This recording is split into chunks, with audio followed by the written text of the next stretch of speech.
আজকের রেসিপি হচ্ছে পনির butter fry. এটা একটা স্টার্টার আইটেম, খেতে যেমন সুন্দর, বানানো খুব ইজি। বাড়িতে ছোটোখাটো জন্মদিন বা যে কোনো গেট টুগেদার পার্টি থাকলে এটা ট্রাই করতেই পারো। বানানো যেমন সিম্পল আর খেতে দুর্দান্ত হয়। এখানে পনিরগুলো আমি চৌকো করে কেটে নিয়েছি আর এটাকে একটু ম্যারিনেট করার জন্য নুন দিয়ে দিলাম আর দিয়ে দিচ্ছি একটু ঝালের জন্য গোলমরিচের গুঁড়ো আর আদা রসুন একটু পেস্ট হাফ চামচের থেকে অল্প দিয়েছি। দিয়ে ভালো করে এটাকে আমাদের মাখিয়ে নিতে হবে। আর এটা বানানোর জন্য সেরকম কিছু উপকরণ লাগেও না, খুব অল্প উপকরণে কিন্তু এটা বানানো হয়ে যায় আর খেতে দুর্দান্ত হয়। ভালো করে কিন্তু আমি গোলমরিচ, নুন আর আদা রসুন পেস্টটা পনিরের গায়ে ভালো করে মাখিয়ে নিচ্ছি আর এগুলো একটু চৌকো করে কাটার চেষ্টা করবো, মানে যেরকম ফিশ ফ্রাইয়ের পিস হয় বা ফিশ বাটার ফ্রাইয়ের যেরকম সাইজ হয় সেই হিসাবে কিন্তু আমাদের পনিরগুলো কেটে নিতে হবে। এটা 15 মিনিটের জন্য ম্যারিনেট করে একটা সাইডে রেখেছি। ততক্ষণ আমরা ব্যাটারটা রেডি করে নিয়েছি। 2 চামচ মতন ময়দা দিয়ে দিচ্ছি একটা বাটির মধ্যে আর এখানে 1 চামচ মতন কর্নফ্লাওয়ার দিলাম। হাফ চামচের থেকে অল্প একটু আমি গোলমরিচের গুঁড়ো আর আদা রসুনের পেস্ট আর দিয়ে দেবো নুন।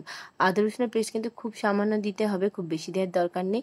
এবারে একবারে ঠান্ডা জল দিতে হবে, মানে ডিপ ফ্রিজে যে বরফ গলা ঠান্ডা জল, সেই ঠান্ডা জল অল্প অল্প দিয়ে একটা সুন্দর ব্যাটার তৈরি করে নেব। খুব ভালো করে ব্যাটারটা মিশিয়ে নিয়ে এবারে এর মধ্যে 1 থেকে 2 চামচ মতন গলানো বাটার দিয়ে দিতে হবে, যেহেতু বাটার ফ্রাই থাকে এখানে কিন্তু মেল্টেড বাটার দিতে হবে। আর একদম চিল ঠান্ডা জল কিন্তু ব্যাটারটা তৈরি করার জন্যই দেবে, একদম নর্মাল টেম্পারেচারে জল দেবে না, তাহলে কিন্তু ব্যাটারটা ঠিকঠাক হবে না। আর এটা যখন ভেজে ফ্রাই করবে কুড়মুড়ে ব্যাপারটাও আসবে না, ব্যাটারটা একটু ঘন টাইপের হবে, যেটা আমি স্ক্রিনে তোমরা দেখলেই বুঝতে পারবে। আর এটা একটা সাইডে রেখে দিচ্ছি। ততক্ষণ কিন্তু 15 মিনিট হয়ে গেছে আর এইগুলো দেখো খুব সুন্দর ম্যারিনেট হয়ে গেছে। এটা চাইলে কিন্তু তোমরা একটু ময়দা ডাস্ট করে নিতে পারো, মানে মাখিয়ে নিতে পারো, মাখিয়ে তারপরে ব্যাটারি চুবিয়ে ভাজতে পারো। আমি সেটা করি, নর্মালি ব্যাটারি চুবিয়ে এখানে সাদা তেলটা একটু গরম করে নিয়ে ছেড়ে দেবো।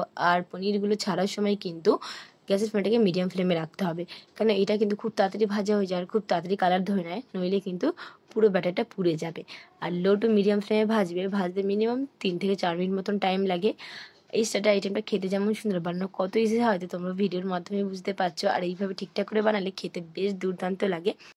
একটা পিঠ ভালো করে ভাজা হয়ে গেলে আস্তে করে উল্টে দিতে হবে। আর গ্যাসের ফ্লেমটা কিন্তু কখনোই জোরে দেওয়া যাবে না, মিডিয়াম ফ্লেমেই কন্টিনিউ ভাজতে হবে, তাহলেই কিন্তু পারফেক্ট এটা ভাজা যাবে। গ্যাসের ফ্লেমটা জোরে দিয়ে দিলে না জিনিসটা ভালো পুড়ে যায়, তখন খেতে খুব একটা ভালো লাগে না।